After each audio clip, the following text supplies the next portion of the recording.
So that leads to my follow-up point. Not only can you use this to create extensive reading texts, but you can use it to generate questions and activities for analysis of either the texts that you've created or other existing texts. So I took the the chapters, and as I finished creating the text of the chapter, I used it to ChatGPT to produce simple multiple choice questions just to assess basic reading comprehension, just to make sure that they understood the facts of what they were reading. There's no great art to these kinds of questions, so letting ChatGPT do the grunt work there while I focused my time on more meaningful tasks, it just freed me to do things that really only I could do, while allowing the AI to do this kind of boring grunt work. I also used it to quickly extract vocabulary lists from the chapters. And I'd use a variety of methods to do this to get the vocabulary that I'm looking for from the chapter. One common prompt I used was just give me a list of the 20 most difficult words in the chapter. So most of the time, a simple prompt like this was more than adequate.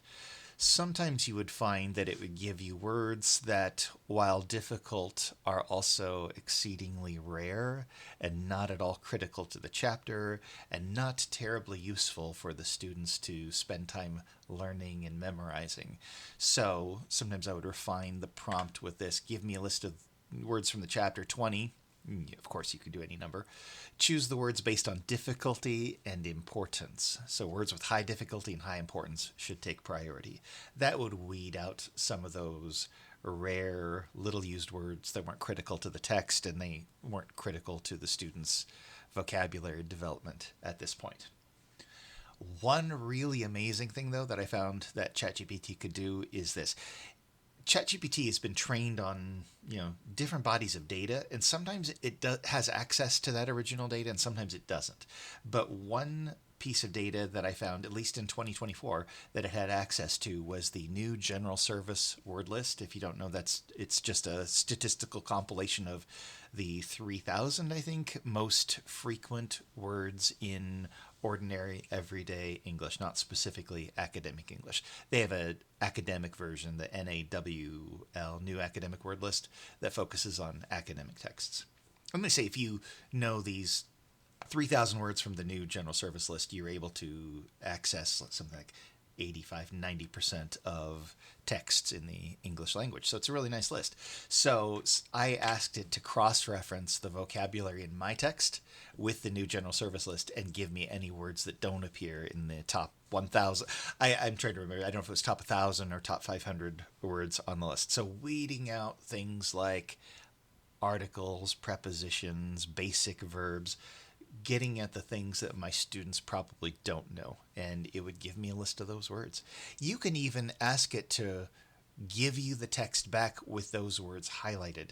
It doesn't do color highlights, but it can do bold, and then you can copy and paste that text out, and you can be able to see the words in the context of the actual chapter. So it's really nice for that, for generating vocabulary lists. I would also use it to generate discussion questions about the text, things that are more open-ended and meaningful. For example, why do the characters meet at the cafe? What are they talking about?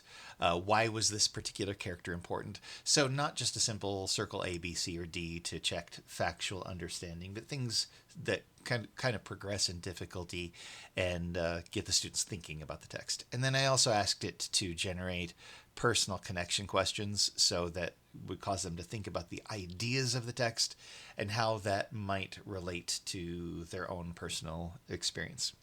So this is just a very small sampling of the kinds of questions and activities that you can have ChatGPT create for a reading text.